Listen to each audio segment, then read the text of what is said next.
So December was actually a pretty impressive reading month for me. I read 4 books in total, 3 physical books and 1 audiobook. And the very first book I read in December was, of course, Queen of Nothing by Holly Black. Everybody had read this in November when it came out, but it took a while for my copies. I say copies because I have so far, I'm counting 3 copies of this book, and there's still 1 more copy on its way. I know, imagine having 4 copies of a book and none of them arrived in November. Like, just my luck. But anyway, the minute it arrived, I read this. It was the first book I read in the month and I loved it. What is the Queen of Nothing about? In the Queen of Nothing, we pick up from where we stopped, where we ended up in Wicked King. Jude is currently exiled and living in the mortal realm and trying to survive until a sister shows up and once again drags her back to Elfin to save her and help her. And Jude being Jude, because deep down inside she really does want to see Carden again, does go. And I don't want to go into that much details. If you've not read either The Crow Prince or Wicked King, talking too much about this is definitely going to spoil it. But yeah, I admit the fact that once again Holly Black tells a very short, tight story, and a lot of things went by really, really fast. But I enjoyed the way in which the stories was resolved. I think it's just because I have a fondness for these characters. I've spent 2 other books discovering them, loving them, and I love the fact that finally, for the very first time, we are not just in Jude's head. Yes, this story is still told from a perspective, but for the very first time, she actually does speak with people. The walls are down, and each of these characters can communicate and openly speak their hearts. And people that we had actually always assumed were terrible, horrible people turned out not to be, and people that were horrible turned out like they had their own justifications. Did I still have a problem with the way in which things were resolved between her and her sister? Yes, I do think that Taryn did not suffer enough, but I understood the reason why their relationship played out the way it did. This book is filled with dysfunctional relationships. It started from the very first time when Maddox came to the human lands and killed Taryn and Jude and, in a way, Vivian's parents and took them to Fairy. So from the very first start, all these girls have had dysfunctional relationships. So it only makes sense that even both their relationship with one another and their relationship with the people they love is dysfunctional in some form or way. So I understand that. I understood that. Did I think that Taryn should have suffered more? Yes. But did I understand the way in which Holly Black told her story, and did I accept it? Yes, I did as well. I enjoyed the way things were resolved with Jude and Carden, just like everybody else on Twitter and Carden himself. We already figured out the loophole in the declaration/exile. It's just a pity that Jude, who is naturally very smart, just did not think of that. I did think though that the way in which the ending was resolved was too fast. To be honest though, I would have taken an extra 200 pages of Elfin because I love this series that much. But I enjoyed how Holly Black ended the story. I love the happy ending that we got. I found it very satisfying. I love the way in which everything was tied up in neat little bows, because sometimes you just want a story like that, and Queen of Nothing more than delivered. So yes, I gave this a 5 stars. I loved it. Next, I read Children of Virtue and Vengeance by Tomi Adeyemi. I gave this book a 2 stars. Yes, I know I am one of the few people that did not like this book. I, in fact, have a more in-depth review of it. I'm going to link it somewhere up here, and I'm also going to leave it down in the description bar so you can see exactly my full-on thoughts about this book. But I did not like it. I felt that a lot of characters' motivations were inconsistent. I felt that a lot of things happened out of left field. I felt that Tomi Adeyemi ruined one of the most climactic pathos that she gave us in this book with the way in which she ended the story. It made a lot of things building up to a certain part of the book totally and completely irrelevant. Once again, you can check out my review to see exactly what I'm talking about. But I also could not stand the fact that there's still wishy-washy characters, aka a prince who shall not be named. And I also resented the fact that once again we got a forced love story instead of the rightful love story that we should have gotten, that makes more logical narrative sense. And I just there were characters who were not fleshed out that should have been fleshed out. There were stories that were dropped. Let's just say this book was just not I did not like it. Definitely 2 stars. I just and certain characters just became like definitely 2 stars. I just no, definitely 2 stars. I'm not going to go into that much details because once again, I do have a full-on review. You can go check that out. And then I read Gods of Jade and Shadow by Sylvia Moreno-Garcia. This cover, stunning. This is one of my anticipated reads of 2019. I'm certain if you had seen that video, you would know that this book was high on my list because the cover is gorgeous and the concept is stunning. In this, we follow Cassiopeia Ton. It's 1920s, it's Mexico, it's the Jazz Age, and this is a Mayan mythology inspired retelling of Cinderella. Yes, you heard that right. Except for the fact that the Prince Charming in this case is Uncame, the Mayan god of death, the dethroned Mayan god of death, whose brother Vuku Kamen, Kame, I'm not sure if I'm getting the pronunciation right. If I'm murdering it, I am really, really sorry.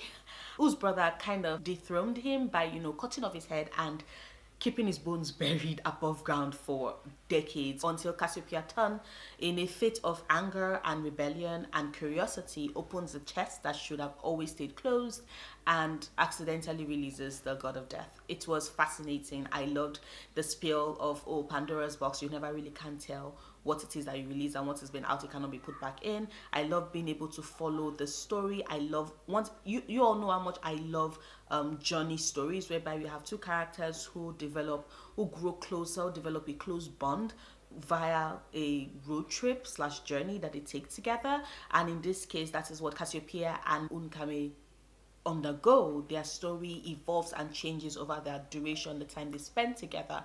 Like I said, I loved the Maya mythology aspect of the story. I love how lushly descriptive this was.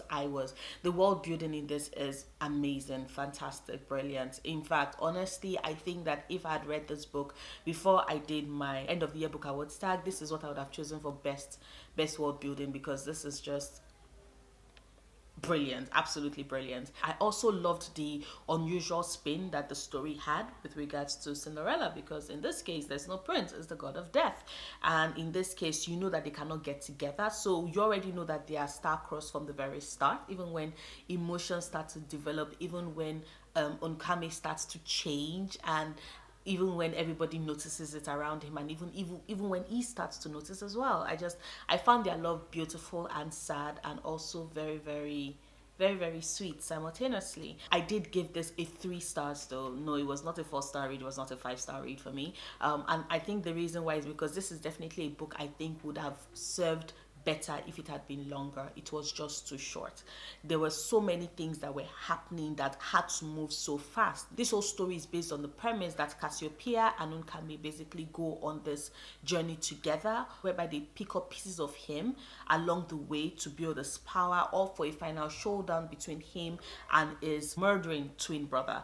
And I think that this story was told so fast that it did it an injustice. And I know I actually did mention that Queen of Nothing by Oli Black is short, and I appreciated how short it was. But the difference is that Queen of Nothing is the 3rd book in a trilogy, so when you put it together, that's a pretty long story. In this is a standalone, and I think that it being 333 to 336 pages was just unfair to it, because the world building was so descriptive, the story was so engaging, that I think that once again it did it a disservice, a big disservice, that we did not get much of it.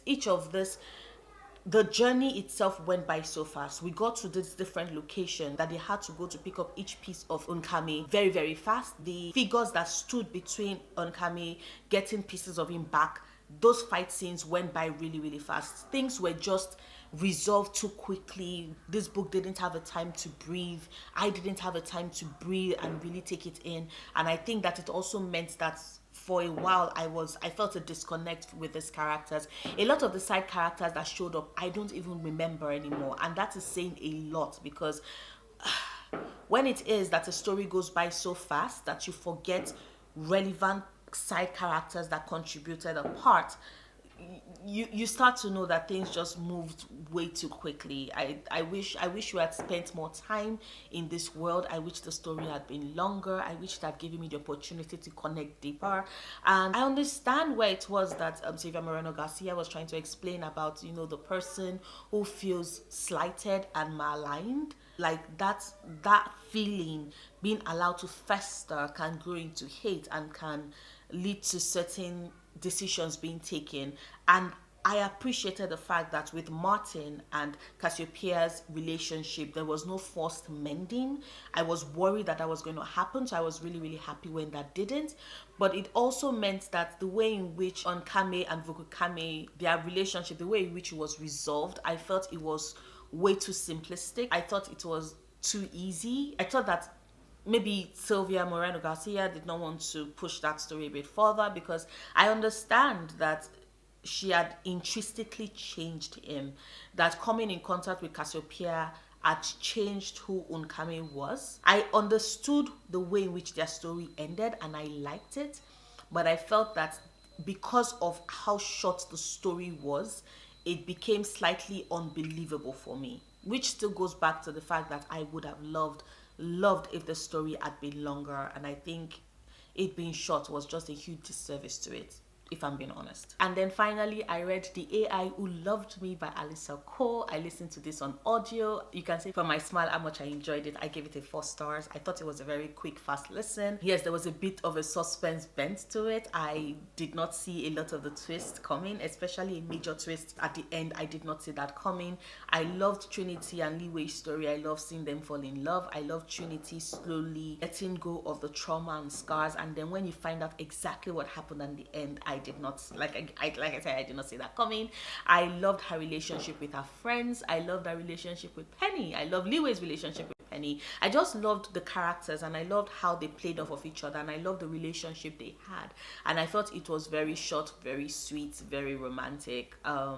It didn't have the level of heat that I expect for Alyssa Cole, because yes, there's a certain level of heat that Alyssa Cole brings to the story, but the romantic bent of the story at the core of it was just so beautiful, and I loved what it had to say about overlooking differences, about love being able to, in a way, conquer all, and how love transcends memories and programmings. Like, I loved that. I really did enjoy it. I'm also very happy because from the sneak peek and from the hints we got, I think that this is going to be the start of a series, because we have an idea of whose love story is going to be next in the series, and I'm really, really anticipating reading her story. But yes, I gave this a 4 stars. I loved it. I really did enjoy it. And that is my wrap up. All 4 books that I read in December. I'm very happy. It was a great way to wrap up 2019. Let me know what some of the favorite books you read last month in December, where I drop them down in the comments down below.